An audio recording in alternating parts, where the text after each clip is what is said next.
Hi friends, welcome back to our channel. நான் உங்கள் ஈஸ்வரி. இன்றைக்கி என்ன செய்ய போகிறோம்? அம்மியில் அரைச்சி மீன் குழம்பு வைக்க போகிறோம், கிராமத்து சுவையில். அதுக்கு நான் ஃபஸ்ட்டு மிளகாவை வெந்நீரில் ஊற போட்டேங்க. புளியும் அதே போல் வெந்நீரில் ஊற வச்சுக்கிட்டேன். மல்லி இருக்கும் இல்லையா, அதாவது தனியாக சொல்லுவோம் இல்லையா, அதை எடுத்துக்கிட்டேன். குழம்புக்கு தேவையான அளவு பெருஞ்சீரகம் 1/2 ஸ்பூன், மிளகு 1/2 ஸ்பூன், ஒரு துண்டு மஞ்சள், இதையும் தனியாக எடுத்து வச்சுக்கலாம். இப்போ மீனை வந்து நம்ம நல்லா அலசிடலாம். அலசிட்டு நான் வறுக்கிறதுக்கு தனியாக பிரிச்சுக்கிட்டேன். இப்போ புளி நல்லா ஊறிடுச்சு பாருங்கள், மிளகாயும் நல்லா ஊறிடுச்சு. இப்போ தேவையான மசாலாவை நம்ம அம்மியில் வச்சு அரைக்கலாங்க. இப்போ என் பொண்ணு தான் குழம்பு வைக்க போகிறேன், நீங்கள் எனக்கு சொல்லித்தாங்கம்மான்னு சொன்னான். இப்போ அவள் தான் அம்மியில் வச்சா, ஆனால் அவளுக்கு அரைக்க தெரியல. நான் இப்போ அரைச்சி கொடுக்குறேன். மசாலா மட்டும் அரைச்சி தாங்கம்மா அப்படின்னா, ஏன்னா அவளுக்கு வழட்டவே தெரியல. ஏன்னா அது மிளகாய் வச்சோடனே கீழே போகுது. அது இப்போ இருக்க பிள்ளைங்களுக்கு அம்மியிலாம் அரைக்க தெரியாது போல். இவளுக்கு வரலை. ஆனால் மசாலா மட்டும் அரைச்சி தாங்க, மிச்சம் எல்லாத்தையும் நான் கூட்டிடுறேன்னா, சரி ஓகே சொல்லி கொடுப்போம், இதுக்கப்புறம் தெரிஞ்சு தான் ஆகணுன்றதுக்காக நான் அரைக்க சொல்லி கொடுத்தேன். இங்கே பாருங்கள், நான் அரைச்சிட்டேன். தனியாலாம் அரைக்கிறது ரொம்ப ஈஸி கிடையாது, ரொம்ப நேரம் ஆகும். அது திப்பியாக ரொம்ப கையெல்லாம் வலிக்குங்க. அதுவும் இல்லாமல் இப்போ வெயில் வேறு இல்லையா, மிளகா இப்படி தொடச்சா அரைக்கிறப்ப கை எரிய ஆரம்பிக்கும். அதுவும் புதுசாக அரைக்கிறப்ப ரொம்ப எரியும். பழக்கப்பட்டவங்களுக்கு அது நார்மல் தாங்க. இப்போ எனக்கே இது கொஞ்சம் இதுதான், நான் அரைப்பேன், இருந்தாலும் ரொம்ப நாள் ஆகிடுச்சு. இப்போ இதை அரைச்சிட்டோம் இல்லையா, இப்போ புளி ஊற வச்சோம் இல்லையா, அந்த புளியும் இதோடய சேர்த்து அரைச்சிடலாம். அதில் இருக்க அந்த ஓடு திப்பி, அதுக்கப்புறமா அந்த நார், அந்த புளியாங்கொட்டை இருக்கும் இல்லையா, அதை தூக்கி போட்டுட்டு இந்த புளியை மட்டும் நல்லா தண்ணியை பிழிஞ்சிட்டு வச்சு நம்ம அரைச்சிடலாம். இந்த தண்ணி இருக்குல்லையா, அதை மீன் குழம்பு வைக்கிறப்ப நம்ம சேர்த்துக்கலாம். இப்போ இதை நல்லா அரைச்சிட்டோன்னா அப்படியே செம்ம சூப்பராக ஆகிடுங்க அது. இப்போ நம்ம இது என்ன செய்ய போகிறோம், குழம்பு மட்டும் இல்லை, மீனையும் இந்த மசாலா போட்டு தான் வறுக்க போகிறோம். இது அவ்வளோ சூப்பராக இருக்கும். இப்போ இதில் காரம் புளிப்பு எல்லாமே இருக்கு இல்லையா. இப்போ மீன் வறுக்கிறப்போ இதுக்குன்னு தனியாக எதுவுமே லெமனோ அதுக்குன்னு எதாவது ஸ்பெஷலாக ஒன்றும் போட வேணாம். ஒரு பூண்டை மட்டும் தட்டி போட்டுட்டு அப்படியே நம்ம இதை செய்ய போகிறோம். நீங்களும் ஒரு வாட்டி கண்டிப்பாக ட்ரை பண்ணுங்கள். இது போல் விற்கிறப்ப டேஸ்ட்டு வேறு லெவலில் இருக்கும்.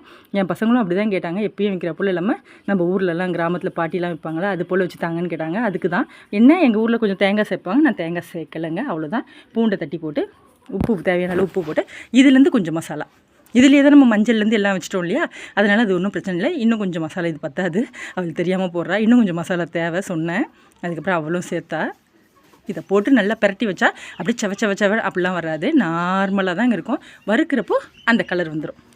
இதில் அந்த புளிப்பு எல்லாமே சேர்ந்து சூப்பராக இருக்கும். அது ஒரு எப்படி 20 நிமிஷம் ஊற வச்சிடலாம். மீன் குழம்பு வைக்கிற வரைக்கும் அது ஊறட்டும்.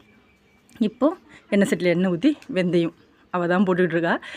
இப்போ வெங்காயம் வைக்கிறப்ப பயம் பாருங்கள், எவ்வளோ தூரத்துலேருந்து அது அப்படியே தெரிக்குது இல்லையா அந்த எண்ணெய், அதுதான். இப்போ வெங்காயம் ஓரளவுக்கு நாங்கள் வெங்காயத்தை இது போல் பாக்ஸாக தான் போடுவோம். ஏன்னா அது மறுநாளில் தான் குழம்பு ரொம்ப டேஸ்ட்டாக இருக்கும் இல்லையா, வச்சதோட மறுநாள் நல்லா டேஸ்ட்டாக இருக்கும். அப்போ எடுத்து சாப்பிட்றப்போ இந்த வெங்காயமே மீனை விட டேஸ்ட்டாக இருக்குங்க. அப்புறம் 2 பச்சை மிளகா கீரி சேர்த்தாச்சு, தேவையான தக்காளி, அப்புறம் உப்பு, கல் உப்பு தான் நான் சேர்ப்பேன். இப்போ சொல்லியாச்சு. இப்போ எங்கள் வீட்டில் கல் உப்பு ரெகுலராகவே சேர்க்குறோம், அதை நடத்தி தான் வச்சுப்போம்.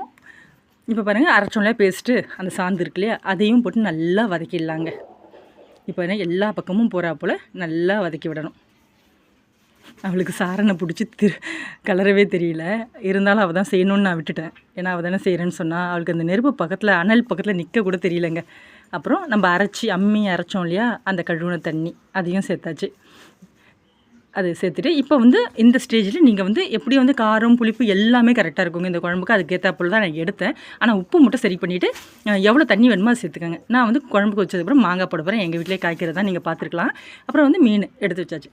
இப்போ இந்த குழம்பு கொதிக்க ஆரம்பிச்சிச்சு. இப்போ கொதிக்குது இல்லையா, இந்த ஸ்டேஜில் மாங்காவை ஃபஸ்ட்டு போட்டுருவோம். நான் ஃபஸ்ட்டு கருவேப்பிலையே போடவே மாட்டேங்க. கொதிக்கிறப்போ ஒரு கொத்து சும்மா, ஏன்னா கருவேப்பிலை போடுறது இன்னும் மீன் குழம்பே கெடுக்குதுன்னு எனக்கு ஒரு எண்ணம். இப்போ என் பொண்ணு தான் கருவேப்பிலை போடணுன்னா அதனால் கொதிக்கிறப்போ போட்டாச்சு. இப்போது மாங்காவை சேர்த்துட்டு, மாங்காய் சேர்த்ததுக்கப்புறம் ஒரு கொதி வந்ததுக்கப்புறம் நம்ம மீனை சேர்ப்போம். ஏன்னா 2த்தையும் ஒன்றா போட்டால் மாங்காய் வேகாது. மீன் ஏற்கனவே சூடாக குழம்புல போட்டோன்னே சட்டுன்னு வெந்துடும், கரைஞ்சிருவங்க, நம்ம எடுக்கவே முடியாது. அதனால் மாங்காய் போட்டு இப்போ பாருங்கள் கொஞ்சம் அடங்கி தான் இருக்கு இல்லையா. இப்போ பாருங்கள் தலைன்னு கொதிக்குது இல்லையா, இந்த ஸ்டேஜில் நம்ம மீனை போடணும் பாருங்கள். இல்லைனா உங்களுக்கு இன்னும் கொஞ்சம் தண்ணி வற்றணும், சுண்டணும்னு ஆசைப்பட்டிங்கன்னா, எங்கள் வீட்டிலலாம் கம்மியாக ஆள் தான் இருக்காங்க, எனக்கு இவ்வளோ குழம்பு வேணான்னா சுண்ட விடலாம். நம்ம வீட்டிலாம் கொஞ்சம் ஆள் அதிகம், அதனால் ரொம்ப திக்காலாம் வைக்கிறது இல்லைங்க, ஓரளவுக்கு மீடியமாக தான் வைப்போம். நார்மல் மீன் குழம்பு போல் தான். இங்கே பாருங்கள், இப்போ மீனை சேர்த்துடலாம். மீனை சேர்த்துட்டு அதுக்கப்புறம் ரொம்ப நேரம் தண்ணி அது வந்து ரொம்ப நேரம் கொதிக்க விடக்கூடாது. ஏன்னா வந்து மீன் சேர்த்ததுக்கப்புறம் ஒரு கொதி போதும், அது வந்து அந்த சூட்லேயே வெந்துடும். ஆனால் என்ன ஒன்றா மீன் போட்டதுக்கப்புறம் குழம்பு கொஞ்சம் நீத்தா போல் தெரியும், கொஞ்சம் தண்ணியாக இருக்கா போல் தோணும். அது எப்பயுமே இருக்கும் தான், அது ஒன்றும் பயப்பட வேண்டியதில்லை. இது வந்து மீன்லாம் வந்து நம்ம இறக்கிடுவோம்ல, இறக்கி வச்சதுக்கப்புறமா அது செட் ஆகிடும். இது வந்து புதுசாக வைக்கிறவங்களுக்கு தெரியாது, ஐயோ என்ன தண்ணி விட்டா போல் இருக்கே அப்படிலாம் தோணும் இல்லையா, அதுக்காக சொல்கிறேன். அதுக்கப்புறம் அது வந்து செட் ஆகிடுங்க. இப்படி தான் என் பொண்ணு கேட்டால், இன்னமா இப்போ கொஞ்சம் குழம்பு அதிகமாக இருக்கேன்னு அவளுக்கு சொன்னேன். அதுதான் உங்களுக்கும் சொல்கிறேன். இப்போ வந்து மீன் வறுக்க ஆரம்பிக்கலாம். எண்ணெய் சட்டி வச்சு மீன் வறுப்போம். இன்றைக்கி நான் தோசைக்கல்லில் தான், ஏன்னா நாங்கள் முதல்ல மீனை தாங்க வறுப்போம். வறுத்துட்டு அந்த எண்ணெய் மிச்சம் இருக்கும் இல்லையா, அதை வச்சுக்க முடியாதுன்ட்டு அதில் தான் நான் மீன் குழம்பு வைப்பேன். இன்றைக்கி என் பொண்ணு வச்சதுனால ஃபஸ்ட்டு மீன் குழம்பு வச்சுட்டு, சரி ரொம்ப எண்ணெய்லாம் ஊற்ற முடியாது, இது வந்து ரொம்ப சூப்பராக வருங்க, ரொம்ப அப்படியே வந்து ஒன்றோட ஒன்று ஒட்டாலாம் செய்யாது, அதனால் தோசைக்கல்லையே வேணுன்ற எண்ணெய் ஊற்றி நம்ம செஞ்சுக்கலாம் அப்படின்னு சொல்லிட்டு அவளையே நான் வந்து வறுக்க விட்டுட்டேன்.